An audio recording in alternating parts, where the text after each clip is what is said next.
Good morning, good afternoon, good evening, and however you are listening to this episode, it's great to have you here.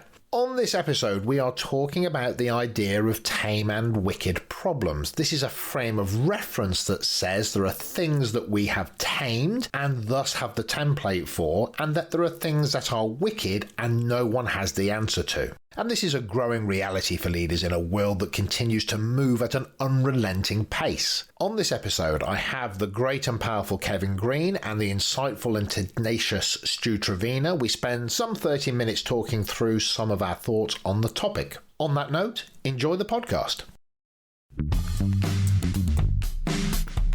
Welcome to Leadership Bites with your host Guy Bloom, a leadership podcast, conversations, just me talking and occasional interviews. Check us out at livingbrave.com, and when you enjoy the episode, subscribe and tell everyone.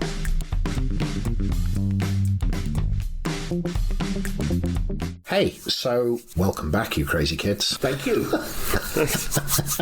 So we are looking at this idea of what it is to lead in tame and wicked times. And this comes from the work of Rittel and Weber, who back in 1973 proposed this idea that problems can be broken into, in essence, two component parts, which is one is the tame, and these are the problems that you've dealt with before, you've solved before. Either you know what the answer is or the component parts of it are, and if you work with a team, then between you and them having solved things previously, the answer will come out of that shared wisdom. And a wicked problem is the counter opposite to that, which is I don't know and you don't know, not so much how to approach solving it, but we've never been here before. So the answer is not apparent. It's a unique problem. And in essence, it means that there's no clear definition or methodology to just dealing with it. If that's our starting point about tame and wicked problems, then what does it mean right now, today, leading in that context? And I think it's come to fruition, because if ever there were complex times and ever there were a whole set of realities that are challenging leaders, then it feels as if we're slap bang in the middle of it. So I'll pose that question. What is it like to lead in tame and wicked times? I think right now we are in wicked times based on that definition. And I think we're starting to see leaders that are almost raising to it, and those that might not be quite so much. I've been thinking about this ahead of this kind of chat. I think there's a few different things I've thought of. There's something here, I think, about an ability to emotionally connect people towards a cause. So it might not be towards a solution or an outcome or an end game, but at least doing something on a level to feel that people are connected towards something, either a way of thinking or a way of kind of behaving. I think I said when we spoke before, I'm cautious about how much stuff I'm kind of watching in the media about what's going on around us. There's a guy that's really stood out recently for me, which is Rishi Sunak, who's the Chancellor. Have you seen him when he's been alongside Boris Johnson and he's addressed the press? It's just kind of choice of language. Have you seen any of his speeches recently? Seen him once or twice, Stu, yeah. I think he's articulating the ask of the people towards something, and it's not that they know the answer right now, but it's a realisation that we all need to be doing something together to at least get us over this kind of current climate that we're in. And his big thing is around helping each other. When there was the first announcement, there was a request for us to start. It wasn't enforced, but it was a request for us to start kind of keeping our distance. Boris Johnson's very, very kind of matter of fact, and Rishi Sunak gave a kind of speech talking about what he was going to do for the economy. But he finished with a piece around, and I've got it written down here because I've been talking about this a few times recently, but he finished with a line on here about, we want to look back on this time and remember how in the face of a generation-defining moment, we undertook a collective national effort and we stood together. It's on all of us. And I found it was a really powerful speech that was kind of given, but I think what I've seen quite a lot of post that are people citing him to be the next Prime Minister, or he's the one that could step up into that space. And again, he hasn't given the answer. He hasn't said this is how we're going to resolve it. But there is that almost rallying kind of call to action that's done on an emotional level to pull people in. So is what you're picking up, Stu, that the way he's conducting himself now, his rallying cries is forming a sense of we're in this together, and that's the action that he's taking, that's seeking to tame something wicked? For me, that would be a message that would be almost the Prime Minister's message to be given. So this guy's the Chancellor dealing with, the financial side of the running of the country. But he's almost, as well as the task of what needs to be done, he's going that extra way of pulling people together. And I think he recognises there's probably a lot of fear, uncertainty. He's probably seeing some behaviours that maybe we're not particularly proud of that this kind of environment's bringing out. And I think he's almost addressing that side on an emotional level. So I guess you could you might say he's kind of really emotionally intelligent, knowing there's a population that need a bit of guidance or a bit of kind of pulling towards something. I have another perspective. Well, because it's a biggie, right?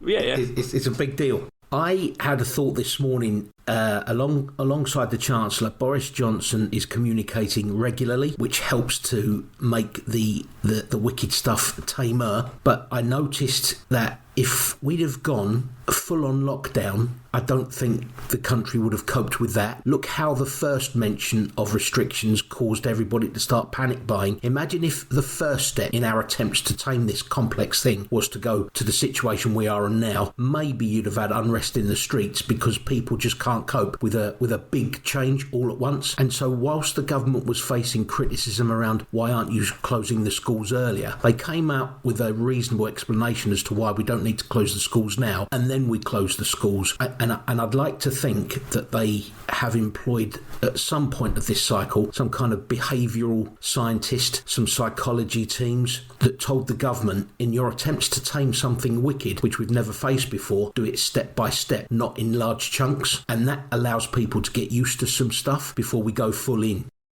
There's that pause again.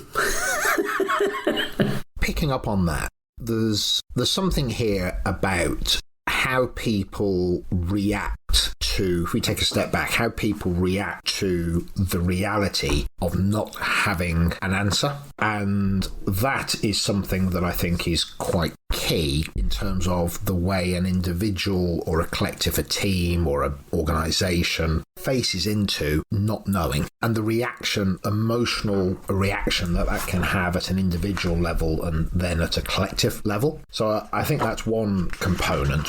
What is the reality of feeling as if I don't know where this train is going? I'm on board it, but I don't know almost which destination it's going to land at. There's that reaction. And then I think there's if once I recognise that and I have to navigate the insecurities, uncertainties, doubts, anxieties of myself with everybody else's, then how might I approach, or how might we counsel others to actually navigate the unknown? And I think those are two interesting factors. How do I feel as I approach or find I'm in a space where I don't have the answer? And then how do I or others navigate that, realising that maybe the only clarity we've got is our methodology rather than the clarity of knowing where we're actually heading to. Those are two interesting component parts for me, I think. So for me, that first bit of focus is, what do we see in people as they approach, especially people that maybe are of an age where they've been in control for a long time. They've dealt with things that are very organisationally specific, they're very people specific, and there's been no real pull on them to behave in a social context other than the general stuff of treat people with respect, which is easy. I don't say that as a throwaway statement. I mean, I have some organisations I'm dealing with in the construction industry, and if we shut these sites, it may fundamentally damage our organisation. But how can we ask people to go to work in this current context? And that's a wicked problem for them. And it's the emotional reaction of the people that want to contribute but may have to be told, well, you can't because you need to stay away. The people that go into a self-protection mode, well, I'm not coming in, I don't care what happens to the business, etc., etc. So I'm interested in that emotional reaction to the unknown. So maybe we just start on that, because I think that's what Wicked does. It creates an emotional response. What do you think? I think it forces leaders to think in both the short, medium and long-term future. So in tame times, others. Maybe you only have to consider at the top of an organisation, what are your medium to long-term strategies and plans? But now we've got something arrived that's going to cause me to think about my short-term needs for this business and the people, and the medium and long-term longevity of this organisational health. So you know that Wetherspoon's founder, Tim somebody, I understand why, because of his demeanour, he might have come in for some criticism recently. I see him trying to look after his people in the short term along the lines of, you're probably on low pay. If you're serving behind one of our bars, you can take the 80% wage cushion from the government, or if you need to go away and earn more than that, there's loads of jobs at Tesco's right now. Go grab one of them before they run out, and then medium to long term, you will experience preferential treatment when you seek to rejoin us. So I don't know whether or not I'm in support of him, but I've seen some quite critical stuff around him. But I would like to toss it in there that he's been forced to think short, medium and long term all at the same time because the problem is wicked, and I'm okay with the way he's doing it. Just to take both those back then, so I think what we said is in these wicked times we're going to get various different emotional responses. I think, Guy, you listed a couple: those that want to contribute, those that want to go into self-protection, whatever it might be. And so are we saying then that part of the role of the leader is to have I don't know whether appreciation is the right word, but an understanding that those around them are responding differently, and I need to calibrate myself, be self-aware to factor in those differences of those that are following me. And potentially, with the guy at Wetherspoons, he hasn't done that. Is that maybe what's kind of happening there? You're talking about Tim Martin, and that's right. So what you've said there about that emotional intelligence, the capacity to factor in the needs of others, I mean, that's inherently true. And I think what happens is, in this wicked context, is that it becomes magnified. So the expectation is, of course, that in general times we have managers who have senior roles and leadership is expected in the context of the role that they inhabit, and all those things are true. So when we get to a place of conflict and we feel that emotional resilience, and we spoke about resilience on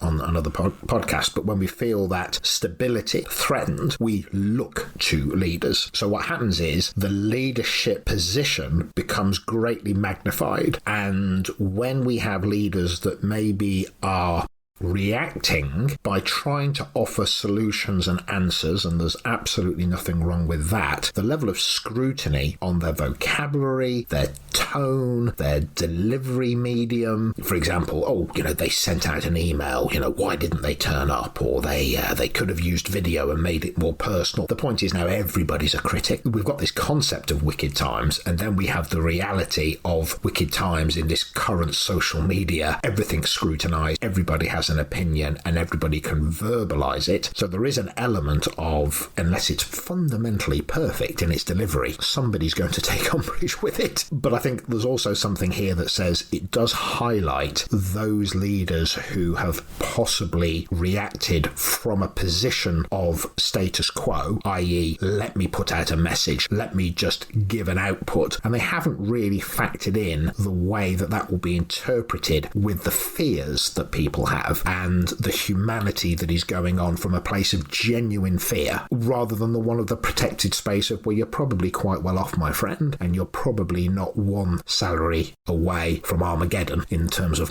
my life. So I think these wicked situations feel different, and they're magnified greatly dependent on your social context. And as a leader, everything that you say is under this massive amount of scrutiny, because at this point our expectation is, well, lead then.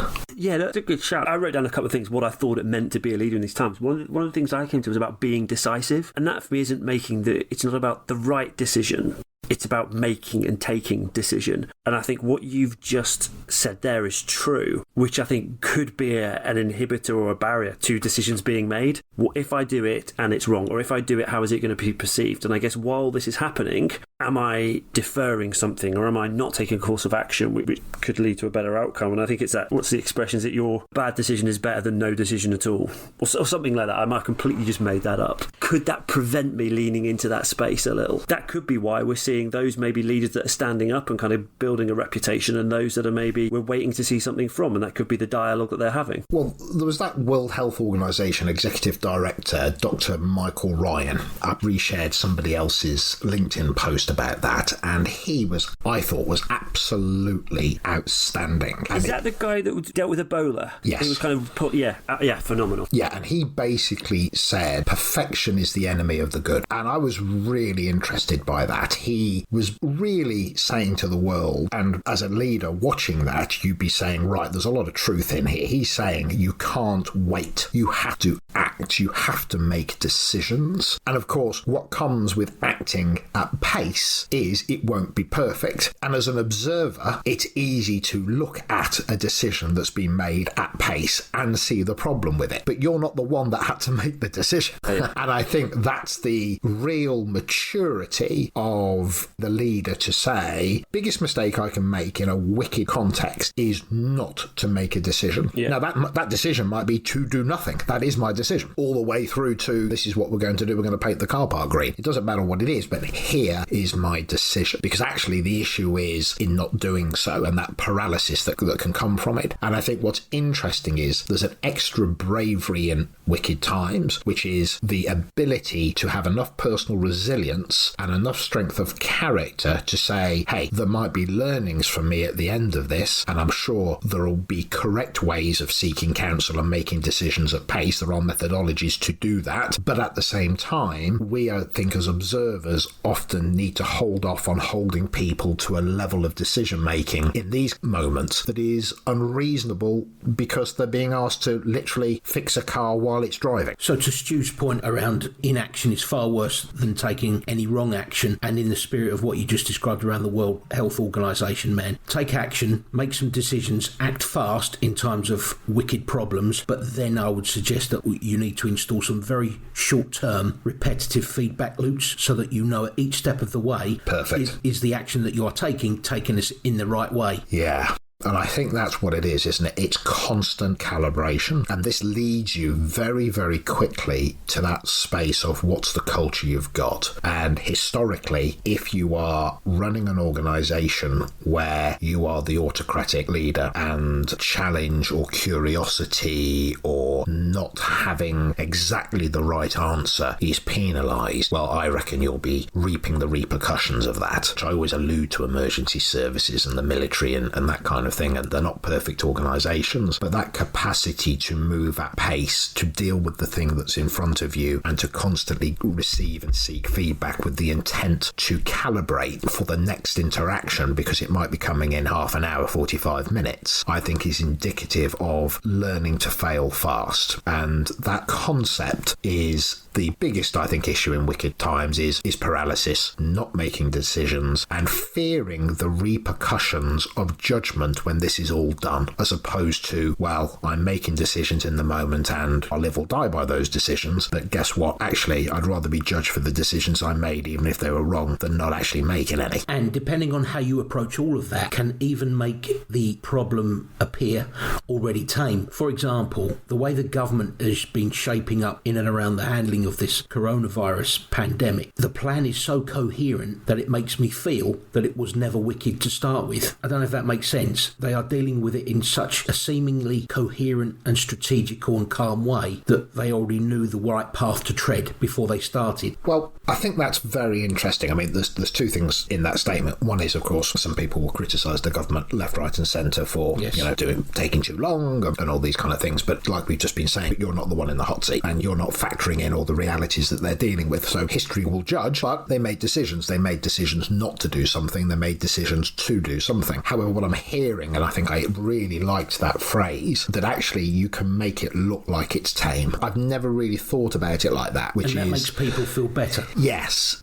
If I am comfortable with not knowing the answer, maybe it's like an explorer. I don't know what I'm going to find, but I know how I'm going to find it. And I definitely don't need my leaders appearing on television or in the conference room appearing to panic. Yeah, and maybe that's what it is. The way we're going to get to the destination unknown is with a methodology and an approach and a mindset and a set of behaviours that we can have confidence in. And my point of reference for that is almost thinking about a captain of a boat. They're sailing in the sea, and the sea can bring whatever it brings, but actually this boat is watertight, and that means I can sail into weather unknown because actually what I have is a way of approaching that me as an individual and us as a team know what to do even in situations unknown, and that then gives me a sense of confidence. And I think that's what a lot of medical staff do, and a lot of military units do, and a lot of emergency services do. They have the stuff they've tamed, they have the stuff that's unknown and is wicked, but they have a tame way of approaching the stuff that's wicked. Yeah. And I think that then gives them their security. And could I share a lesson? I'm just coming to the end of a book written by Matthew Syed called Rebel Ideas. It's about achieving diversive conversations, diversity in language, diversity thinking. And one of the chapters is dedicated to the history of the English football team, historically always doing very poorly at major championships. So they assembled a group of people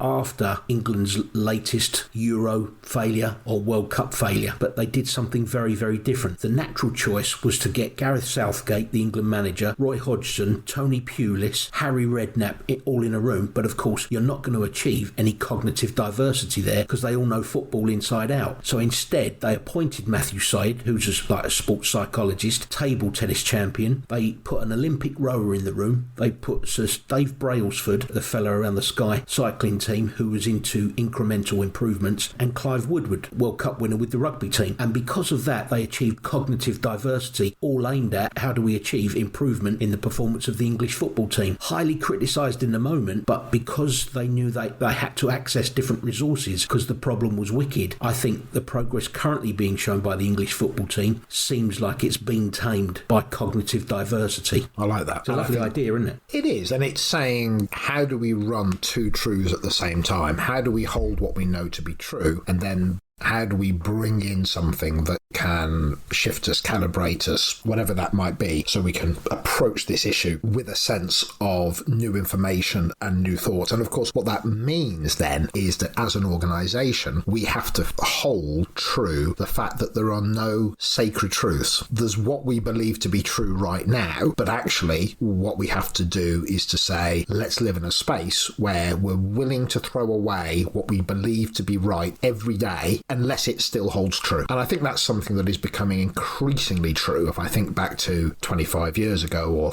whatever it was when I got into the workspace properly, things seemed pretty linear. Start working, do a few years, get a promotion, go here. There was almost a set of stepping stones. And what I really do get a sense of now is you absolutely have to operate in a space as an individual, as a team, as an organisation, and probably by the sounds of it, as a country, as a culture, is what we know to be true today may very well not be true tomorrow, and our desire to hold on to stability so we create a sense of a tempo really doesn't work for us very much. We've got to hold two truths, the stuff that is undeniably true, but also really being aware that actually how almost eager are we to look at things through a new lens. And when you build a reputation or a brand or a set of truths around you of being the person that can solve because you're the wisdom holder, we're very much shifting, I think, into a space of I may not be the wisdom holder, but I'm the wisdom creator.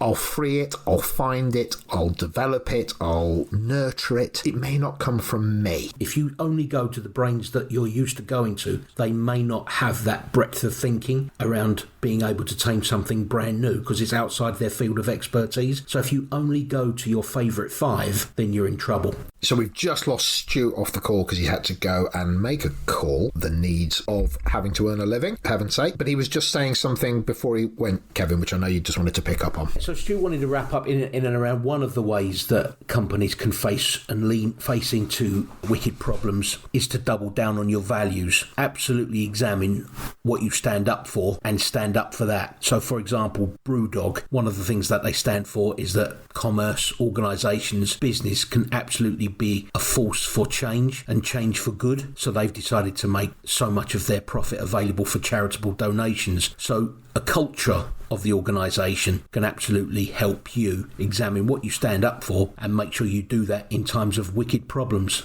And I can imagine with an organisation that has that inherently built into it, that it does allow the individual to operate from a place where I was just thinking about that I don't have to have the answer, I have to be the instigator of the answer, and if that environment is more geared towards that. And I think you also mentioned, just when we were offline for a few moments, that you were just noticing now that there are organisations who are gearing themselves up to create ventilators, for example, in coronavirus period. And I just highlight that because somebody might be listening to this a year or two from there. But you were just saying Dyson, and I think some of the motor manufacturers are gearing up for the respirators. Exactly. And I'd be interested whether or not they're looking to, and I don't know the answer, but I'm sure it'll come out, as to whether or not they are looking to cover their cost, whether or not they're giving it as, look, we're actually not a poor company, so we're just going to do it for free. We're going to try and make money off it. That could be very interesting, because again, how altruistic is that commercial drive? I saw an announcement a short time before we came on that said that Airbnb are going to be providing 100,000 beds for key workers. Absolutely no mention of whether or not that's free of charge, because Airbnb is a connected group of private individuals, isn't it? So yes. I wonder if those private individuals that have those beds that they rent out via Airbnb are giving them free of charge. I'd love to think that they are. But you know what you said earlier about in times of wickedness, in terms of these scenarios, I don't have to be the source of the answer. I have to be the instigator or the finder out of the finder outer. New word.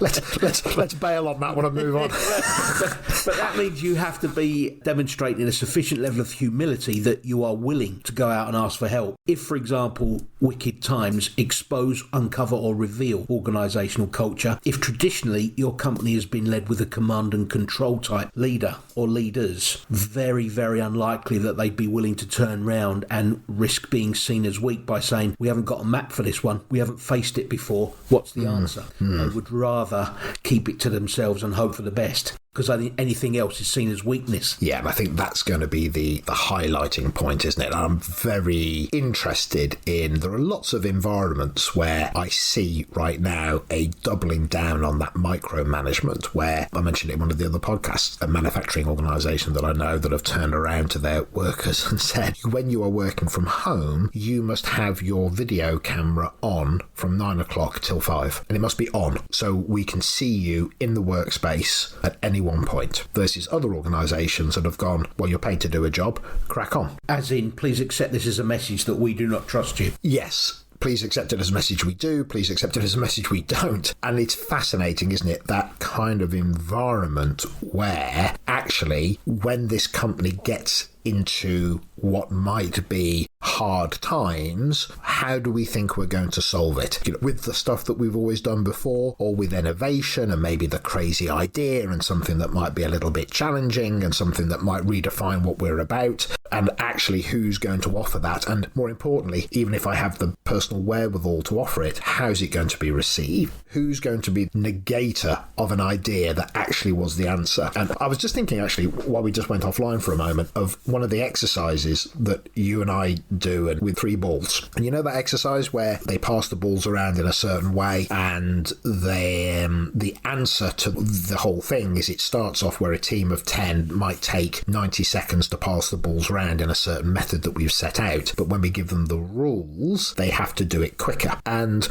the answer, it can be done in under a second. And what's interesting is, I've been doing that for, 15, 20 years, that exercise, and the only way you can solve it, unless just somebody has an epiphany and just gets it, which is, well, I've seen that happen, I think, twice in 20 years, the only way that can basically be solved is to try it, but also the welcoming of the ridiculous. Yeah. Where somebody may go, I think we should hold our hands like this, and somebody else goes, I think the ball should be driven across our backs, or whatever it might be. But actually, when they all line up in a certain way, and it's quite obviously not going to work, they almost have to do that to then eliminate it, to then do it better. Sorry, so that's a willingness to be courageously diverse. Anything's up for grabs at the moment. Let's fail fast in order to move forward. And what you notice is, if there's somebody in the room who says, oh, well, that just won't work, or, well, there's no way that'll work, or, oh, I can't see how that would give the answer. They don't just affect it, they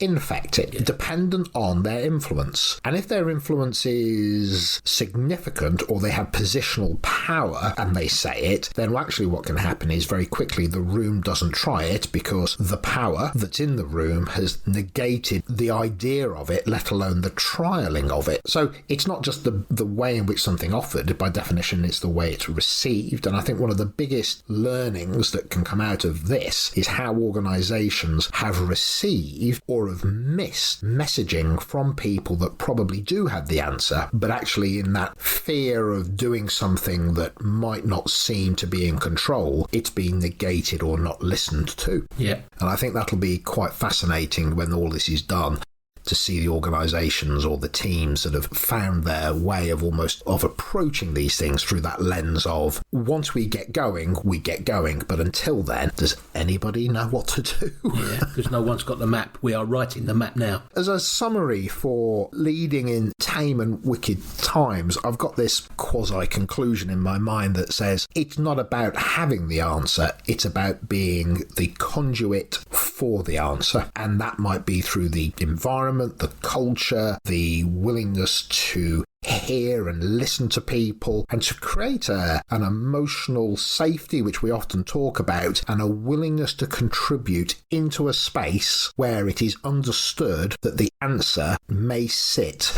in a microcosm of what I've said, rather than it be right. Good. My own frame around that would be, I think we've agreed as a result of this conversation, the importance to take action. Yeah. And then the importance to get lots of feedback in short term, to any kind of positive feedback that you're treading the right path, or indeed the wrong path, so that you can quickly change direction and course correct. Yeah. And also to take care around how you look and appear in front of your troops, because nobody wants to see anybody flapping during these times. It just reminded me you saying that. Somebody once said to me, when I was about to say something, I said, oh, no, I don't want to say it. It's stupid. I was quite young at the time. And he went, Guy, can I just be absolutely clear? He said, your stupid idea is way better than everybody else's no idea. Yes. And I think that allowed me to offer that idea into the room. And retrospectively, I think maybe that's what it is. In Wicked times, your stupid idea is better than everybody else's no idea. And maybe that's the conclusion. And you and I and Stu will talk often about leadership of self. That's behavioural. It doesn't need a job title. So if you are front-facing, if you are customer-facing at one of these organisations, and you have an idea as to what will help us, you have a duty to speak up. You have a duty to make your voice as loud as appropriate in the name of helping us out. Yeah, we can say that duty, and that's absolutely right. But if I fear, or there's an environment that punishes anything other than the right answer, that duty is negated. And that's, I think, then what attacks people's resilience, and that's what turns people inward on themselves, because actually you're not allowing me not to be right, but to contribute. And I think that's what people want to do, allow me to contribute, even if it's with something that is only a small component part of the answer. Agree. Okay, so on that note, we'll sign off, and Stu will have to find out what we said by listening to the podcast. It's a nice way to find out. Exactly. And we'll speak again on the next one. Very good. Thank you, Guy. Enjoyed that. Yeah, me too. Speak to you soon. Cheers. Bye-bye. That's it. Subscribe so you keep updated on new episodes. Visit livingbrave.com if you want to connect with us and find out more. This has been Leadership Bites. See you soon.